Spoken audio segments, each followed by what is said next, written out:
I can tell you exactly what the Fed's going to do, and you can do this at home. So if listeners want to take notes, it's really easy. First of all, what is the problem the Fed's trying to solve? What is their solution? And then what are the exceptions to that so that we can have a complete predictive analytic model? The problem they're trying to solve is the following. We know from a long series of experiences, 30 or more business cycles since the end of World War II, that when the U.S. is in a recession, you have to cut interest rates 3 to 4% to get the U.S. out of a recession. You need 300 to 400 basis points of cuts to get the U.S. It's like a plane heading for the ground. How do you pull it out of a nosedive and get it back up in the sky? The answer is 300 basis points of cuts. How do you cut interest rates 300 basis points when you're only at 75 basis points?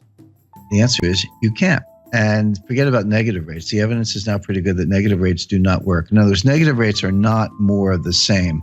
When you go from, let's say, 0.5%, and you go to 1/4, and then you go to 0, and then you keep going to negative 25, you didn't just ease by another 25 basis points. The evidence from Japan and Europe is that you're through the looking glass and you have very strange effects, really unintended consequences. I'll give you a couple examples. So the conventional theory is, well, the more I cut interest rates, the more stimulus I get. That's a joke, but that's what they think. But if I go negative, you're absolutely going to go out and spend the money. Because if you don't spend the money, I'm going to take it away. You sit there long enough, you'll have nothing left in your bank account because I'm going to take, with these negative interest rates, I'm going to take it away. So people will run out and spend.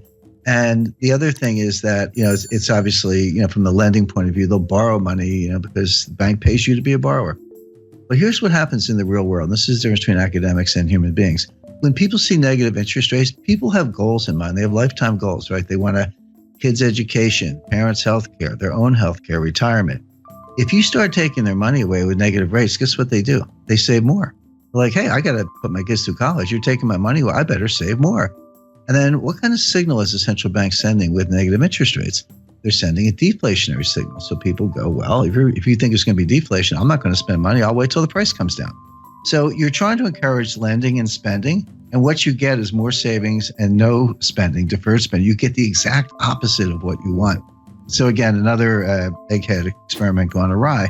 But the point being, so negative rates don't work. So zero bound really is zero. It really is a boundary. And Bernanke has said this in his recent writings, and I think he's right about that. So back to the problem. How do you cut interest rates 300 basis points when you're at 75? Well, the answer is you can't. So you have to raise them to 300 basis points. So the problem the Fed is trying to solve is how do they get rates to 3.25% before the next recession? Now, I'm not saying the Fed sees a recession, and that's easy because the Fed never sees a recession. In 102 years, the Fed has never seen a recession, never forecast a recession, but they know their economic history. We are 8 years into an expansion. It feels punk. I mean, the growth is anemic, but labor force participation is low, productivity is dropping. There are a lot of bad things going on, but in fact, we are in the 8th year, actually coming up on, soon be entering the 9th year of an expansion, which began in June 2009. Right. By the way, you have a hard time convincing most Americans that we're not still in a recession. Depressions are different than recessions. The technical definition of a recession is 2 consecutive quarters of declining GDP with rising unemployment, a couple other bells and whistles, little subjective factors, but that's basically it.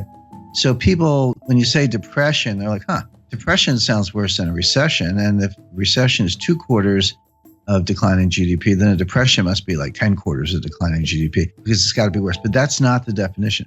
The definition of a depression, you can have growth in a depression, but it's below trend growth. In other words, if trend is 3.5, and you're actually banging out 1.5, 2, that gap between, let's say, 1.5 and 3.5% growth, that's depressed growth. It's an output gap. It compounds over time, and you never get it back. We are losing trillions of dollars of wealth. We are impoverishing future generations on a relative basis because of our inability to get back to trend growth. So the reason American people feel this and don't listen to the economists, and they're right, is because we're in a depression. So leaving that aside, the Fed at least understands the business cycle and the fact that the next recession, they say they don't die of old age, but they do die, and we're getting close to the next one. So they're in a desperate race to get rates up to 3.5% before the next recession hits so they can cut them to get out of the recession. The question is, can you raise rates enough to cure the next recession without causing the recession you're preparing to cure? That's the dilemma. That's the finesse. My answer is no, they're not going to be able to do it, but they think they can. Why are they in this box? Well, because Bernanke should have raised rates in 2010, 2011, in the early stages of the expansion, when the economy would have been much better able to bear it than it is now. Bernanke skipped a whole cycle.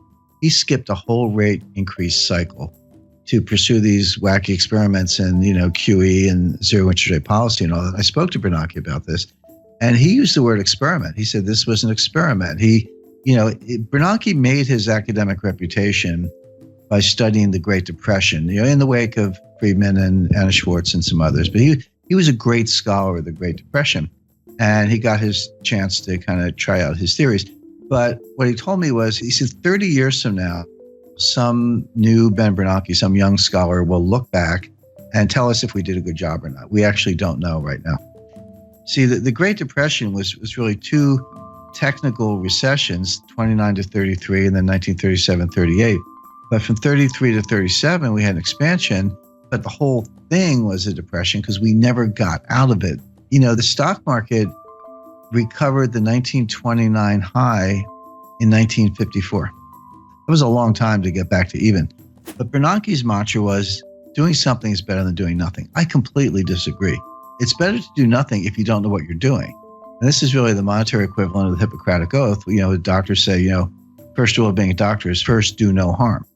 Anyway, bottom line is, by pursuing QE and zero interest rate policy, Bernanke failed to raise rates during the early stages of a cyclical expansion, which he should have done. If he had, the economy would have been just fine, and we'd be able to cut them today, but he didn't. So Janet Yellen now has to make up for lost time. So that's the mission. But again, and this is what the market completely does not get, and the Wall Street economists don't get. Nobody gets this, because they see the Fed raising rates, and they've done the correlations and the regressions back to World War II, and they go, every time the Fed raises rates, the economy is getting stronger. So if the Fed's raising rates, the economy must be getting stronger, so bid up stock prices, et cetera. But that's like saying umbrellas cause rain. Because they've got the causality backwards. The Fed never leads the economy, ever. The Fed follows the economy. So a normal business cycle looks like this. So you get a little expansion going, and unemployment starts to go down, and industrial capacity utilization starts to go up, and inflation starts to go up. And the Fed's watching, and then it keeps going. And they go, it's getting a little hot. We better raise rates. And they raise rates, but of course they started too late.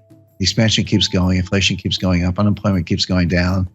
Then the economy starts to cool down. Unemployment goes up, and then prices go down, and capacity utilization drops, and we get into recession. Like, we better cut.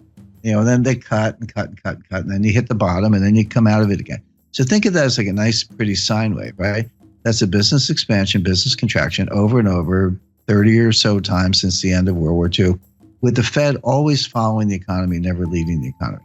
So all the big brains on Wall Street, they've got all this data, and they say, well, every time the Fed raises rates, the economy is getting stronger. That has absolutely been true for like 30 times since the end of World War II. It is not true today. The reason it's not true today is because Bernanke skipped a cycle, and they're playing catch up. For the first time since 1937, the Fed is tightening into weakness. That is a key thing to bear in mind. The Fed is tightening into weakness. They are not leading the economy to strength. They are not responding to strength, even though Wall Street thinks they are. And there's a great danger that they're actually going to cause the recession they're preparing to cure, as I mentioned. The Fed will raise rates 25 basis points 4 times a year from now until the middle of 2019, until they get them to 3.25%. So like clockwork, every March, June, September, December, for 2017, 2018, into 2019, look for a Fed rate hike until they get to 3.25%, at which point they'll be able to say, all right, now we're at 3.25. If we have a recession tomorrow, we can cut them back down to 0 again and get out of it. That'll be mission accomplished. Now, this is why I was sitting there in December like, yep, they're going to raise them in March. And right now, I'll tell your listeners they're going to raise them in June. There's your Fed response function. There's your baseline scenario. What are the exceptions to Fed rate hike? Under what conditions will they not raise rates?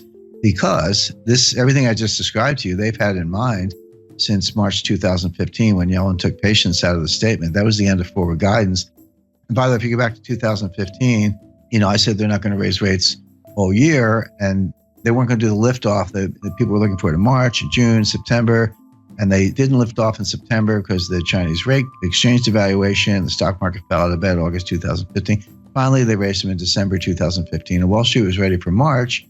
I said, no. In June, no. September, no. It wasn't until December 2016 that they raised them the second time. So obviously, there are conditions under which they don't raise rates, notwithstanding the baseline scenario. So what are those conditions? There are three.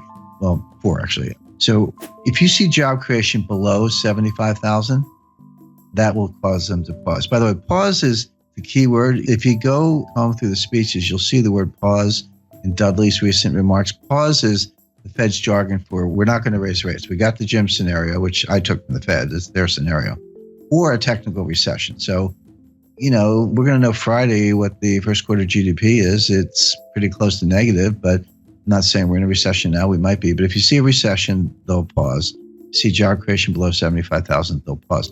By the way, that's a very low bar. If you see a jobs report, see, this is the other thing that confuses Wall Street. You see a jobs report with 100,000 jobs. So Wall Street goes, oh, that report's really weak. The Fed's going to think twice. No, 75,000 is the number. Yellen told us that. It was in one of her speeches. You just have to be a geek like me and read all the speeches. So the third factor would be disinflation. So the Fed has this 2% inflation target. They've missed it for 6 years. They're finally getting close to hitting it. By the way, I think the listeners know they use the PCE core deflator year over year. There's PPI and CPI and core, a bunch of inflation indices, but we know what they use. PCE core deflator year over year. That actually has been getting close to 2%. But if you see it turn around, if you see that gap down to like 1.5, 1.4, 1.3, then they will pause. The last condition for the pause is a disorderly decline in stock markets more than 5%. If you see a 6, 7, 8% decline, so if the S&P went down 100 points, Fed doesn't care. Dow Jones goes down 1,000 points, Fed doesn't care. But beyond that, if you see the S&P start to go down 150 or the Dow start to go down 1,500 points in a disorderly way, it looks a little scary. It looks like there's no bottom. It looks like if you see that, they'll pause. So the Fed is going to raise like clockwork 4 times a year for the next 2.5 years, unless you see job creation below 75,000, disinflation, a technical recession. If you don't see one of those things, they're going to raise rates. And so right now, I don't see any of them. I mean, they could all happen, but it looks like, growth is going to be positive. Job creation's been decent, over 100,000. Disinflation is probably coming, but not quite here yet. And they'll want to see a couple months in a row. And the stock market's not crashing. So none of the pause conditions are in place. Therefore, they will raise rates. Simple.